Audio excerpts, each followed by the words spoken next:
Hey everyone, welcome back to our channel. If you're new here, please subscribe. I'd really love that. If you're returning, how you doing? What we're going to be talking about today is grocery shopping. In some parts of the country, grocery shopping has become like grocery shopping in a dystopia. And this should be a straightforward errand, right? Not like going through a security checkpoint. It turns a simple chore into a gauntlet, making everyone feel like a suspect. Kroger. Okay, who here shops at Kroger or has heard of a Kroger? Okay. Kroger has been quietly rolling out more aggressive loss prevention tactics since around 2022. It's been driven by a spike in organized retail theft. Now, this isn't unique to Kroger. Walmart's doing it, Target's doing it, drugstores like CVS are doing variations of the same thing. But Kroger's approach has drawn a particular heat for feeling evasive to everyday shoppers and consumers. Now, I'm going to show you a video. And this, I was like, it's a good thing we don't have an actual brick and mortar Kroger here. Because I would never, I have claustrophobia. I would never be able to physically walk into a Kroger store and be able to do my shopping. Yeah. Standing in Kroger, and that is a barricade on that end. And when you turn this way, that is also a barricade. And so, wow, this is crazy. So you come in, there's a door there to enter, and this entire health wellness section is like barricaded off within the store. That is so wild to me. So in select stores, especially in high crime urban areas like California, Ohio, Texas, Kroger has walled off entire sections for shrink prone items like laundry soap, baby formula, personal care products, toothpaste, deodorant, liquor, and also meat. Now, these are not like full on prison cells, okay, but they're enclosed areas with gates or doors that might require buzzing in via an intercom or a staff escort.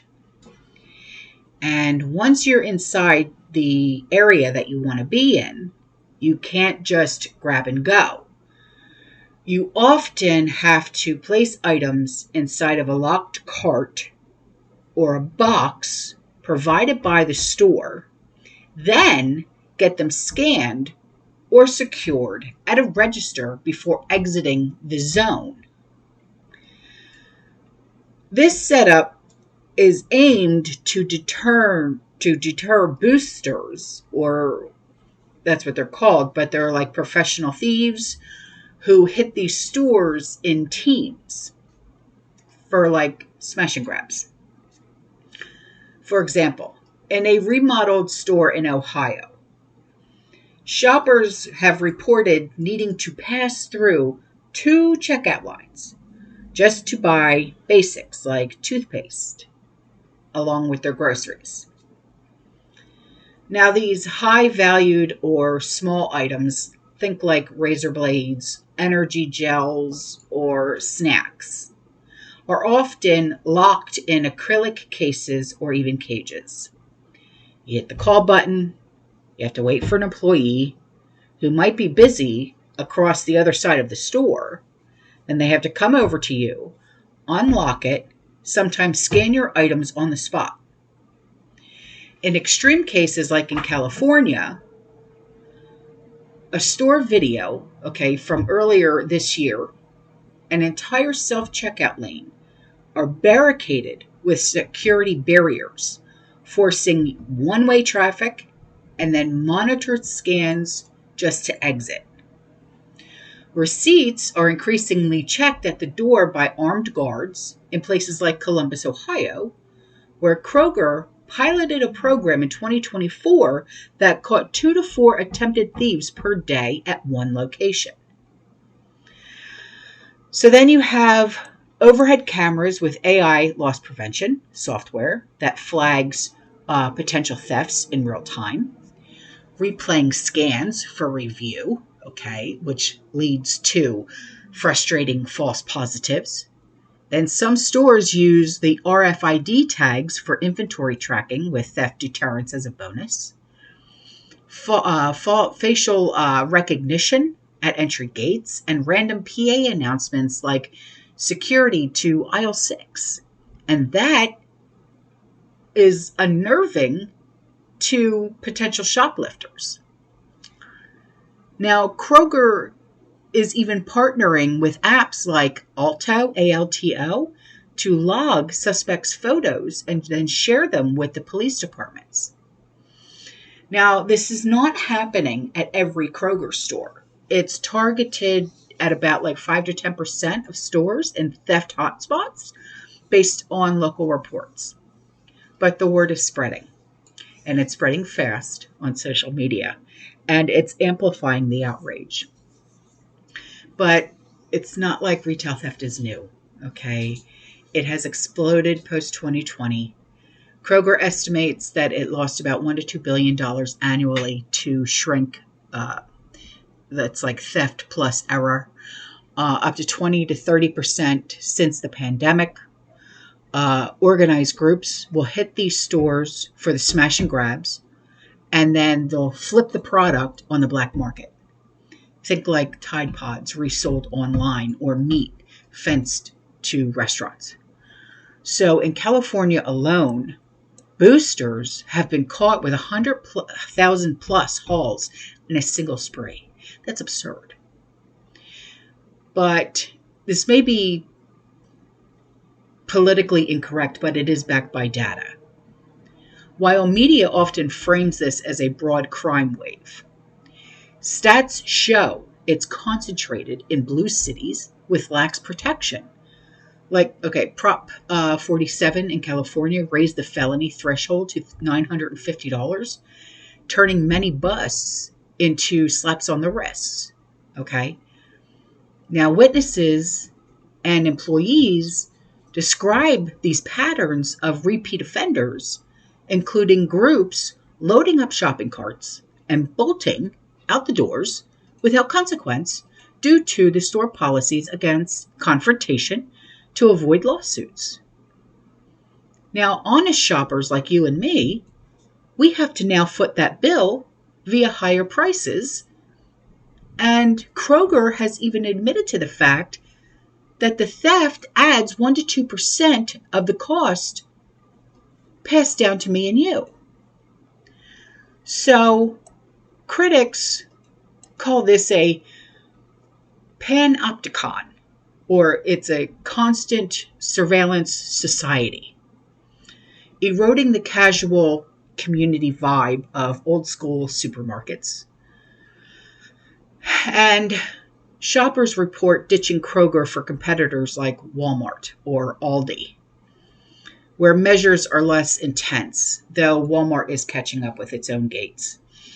But on the flip side, without any kind of pushback on soft on crime policies, stores say that they have no choice.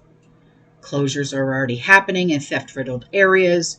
Kroger does prosecute aggressively. Okay, they call the cops for anything over $100. And to be honest, I don't blame them. But they'd rather not play cop. Broader fixes, tougher laws. Lowering the felony threshold, more cops on the beat, and tech that targets actual crooks without hassling grandmom buying detergent, So, plus, we also have to take into consideration, there are a lot more people getting pinched, if you want to use that term, for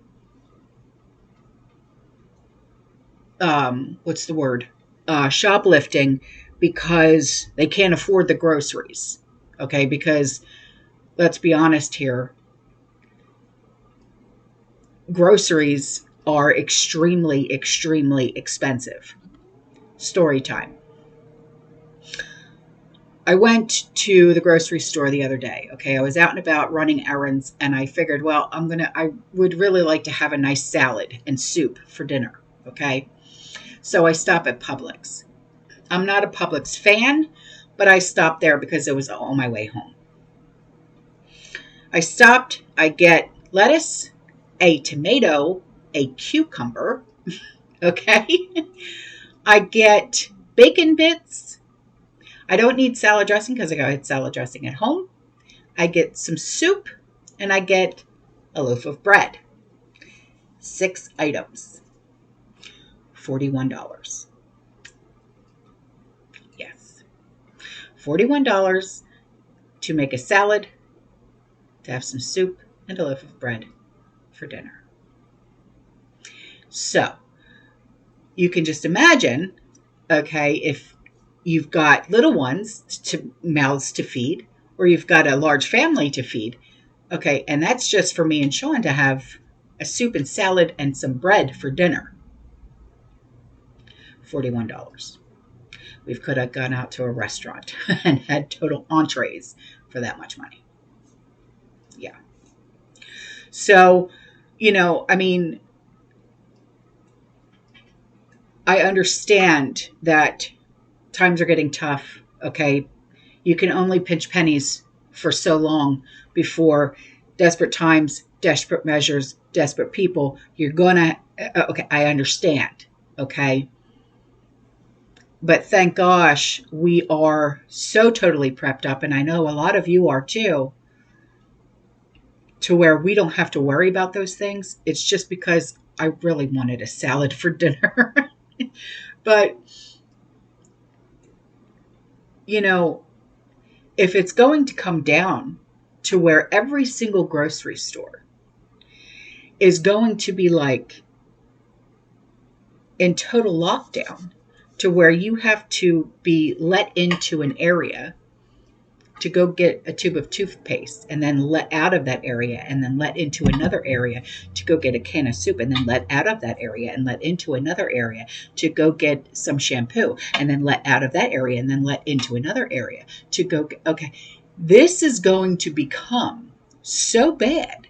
No one's going to, okay, something's going to have to break here. Okay, so is this hitting any of your local stores? Have you seen anything like this? Here in Tampa, no, we have not.